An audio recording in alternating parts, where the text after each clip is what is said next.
ज़ियारत औलिया के सामाईन अस्सलामु अलैकुम रहमतुल्लाहि व बरकातुहू।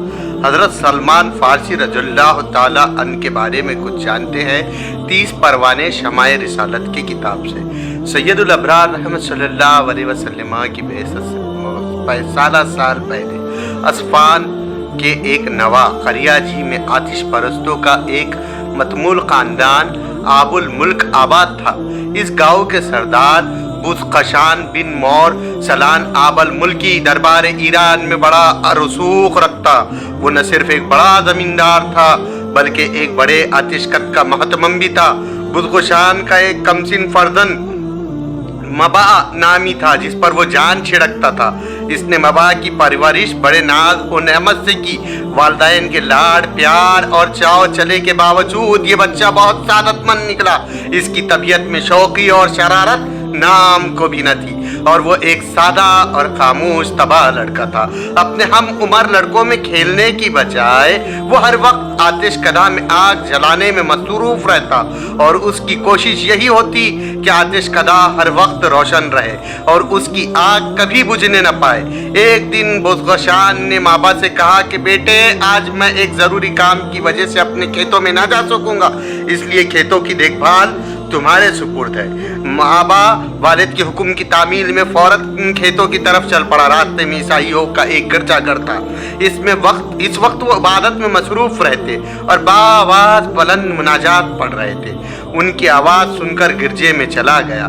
ईसाइयों की इबादत का तरीक़ा देखकर वो बहुत मुतासिर हुआ और अपने मज़हब आतिश परस्ती से बेजार हो गया। जब ईसाई इबादत से फारिग हुए तो माबा ने उनके सरदार से कहा, मुझे तुम्हारा दीन बहुत पसंद आया।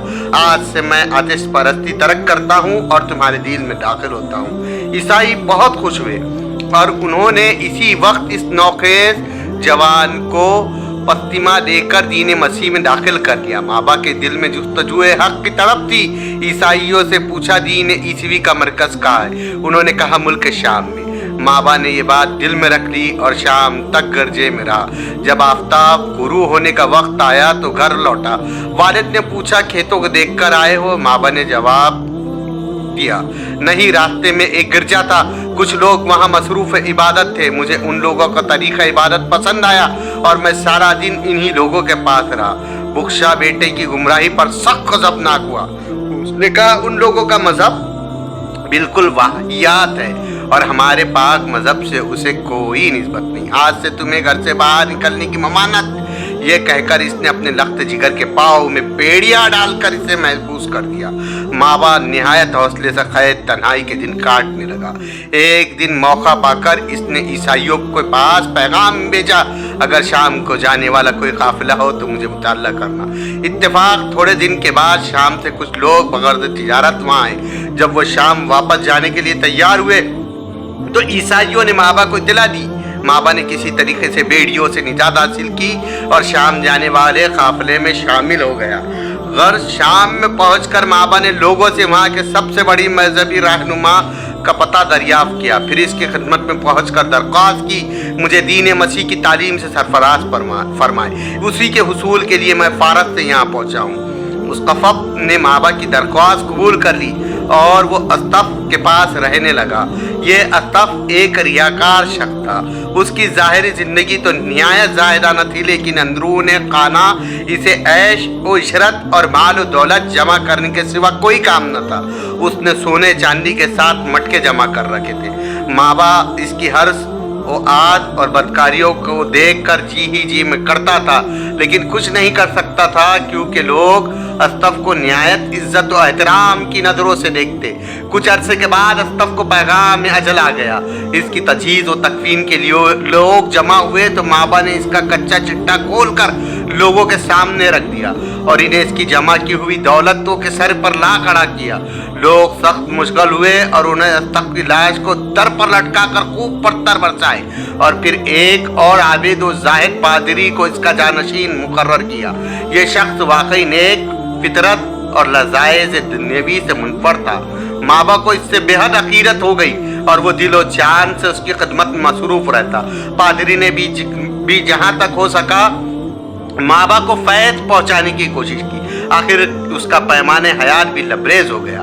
दम नज़ा उसने माबा से कहा, मेरे मरने के बाद तुम मौसले फला शख्स के पास चले जाना जो दीन मसीह का सच्चा आशिक है, इसके सिवा तुम्हें मुश्किल से ही कोई हक परस्त मिलेगा।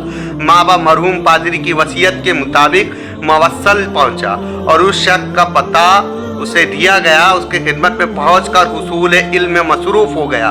खुदा की कुदरत, थोड़े दिनों बाद उसने भी सफर आखिरत की तैयारी की। मरते वक्त उसने माँ बाप को वसीयत की, ऐ बेटे मुझे हवाले खाक करके फला शख्स के पास नसीबन चले जाना, मेरे इल्म में वही शख्स है जो तुम्हें दीन हक पर चलाएगा। दूसरे लोगों ने दीन को बदल डाला है और गुमराह हो गए। माँ बाप जुस्तजुए हक में नसीबैन पहुंचा। वहाँ के पादरी ने इसे अपनी सरपरस्ती में लिया। अभी थोड़े ही दिन इस मर्द पाकबाज की सोहबत से फैज़ उठाया था कि अभी के अजल ने इसका दरवाज़ा भी खटखटाया। जब वो जान आफरीन के सुपुर्द कर रहा था तो माबा ने पूछा, मेरे मुक़द्दस सरपरस्त मेरे क्या इरशाद है? पादरी ने कहा, बेटे जिस नूर हक़ के तुम मुतलासी हो वो तुम्हें अमूदिया में फला शख्स के पास मिलेगा। मेरे मरने के बाद सीधा उसी के पास चले जाना। माबा नसीबैन के मरहूमीन पादरी के कफन दफन से फारिग होकर सीधा अमूरिया पहुंचा और वहाँ के अस्तफ की खिदमत के लिए अपने आप को वक्फ कर दिया। ये एक निहायत पाकबाज और परहेजगार शख्स था। अल्लाह ने इसे इल्म के साथ अमल भी अता फरमाया था। माबा ने उसकी सोहबत से खूब फ़ैज़ उठाया और दीन मसीह का सच्चा पैरोकार बन गया। अपने उस्ताद की तरह वो भी दिन रात इबादत में मशगूल रहता। कुछ बकरियां खरीद ली, इनके दूध से जिस्मानी ग़िज़ा हासिल करता। कुछ अरसे के बाद अमूरिया के पाकबाद अस्तक़फ़ को भी पैगाम अजल आ गया। जब वो दम तोड़ रहा था तो माबा ने अर्ज़ की, मैं सैकड़ों मील का पुरसुबह सफ़र तय करने और कई दुराजों के खाक छानने के बाद आपकी खिदमत में पहुंचा था, लेकिन आप भी मेरा साथ छोड़े जा रहे हैं। आपके बाद कहाँ जाऊंगा? अमूरिया के मर्द दरवेश ने अखड़ी हुई आवाज़ में जवाब दिया, ए हक़ के मतलासी बेटे, मैं तुम्हें क्या मशवरा दूँ? इस वक्त सारी दुनिया बहर असिया में गर्क है। कुफ्र शिर्क की बिजलियाँ चारों तरफ को मजहूरी है। इस दुनिया में मुझे कोई शख्स नजर नहीं आता जिसके पास तुझे भेजूँ। अलबत्ता नबी आखिरुज़्ज़मा के ज़हूर का वक्त करीब है, जो सहराए अरब से उठकर दीन हनीफ को जिंदा करेगा और उस ज़मीन की तरफ हिजरत करेगा जिस पर खजूरों के दरख्तों की कसरत होगी।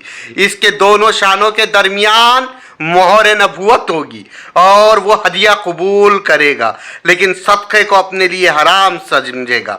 अगर तुम उस पाक नबी का ज़माना पाओ तो उसकी खिदमत में हाजिर होना।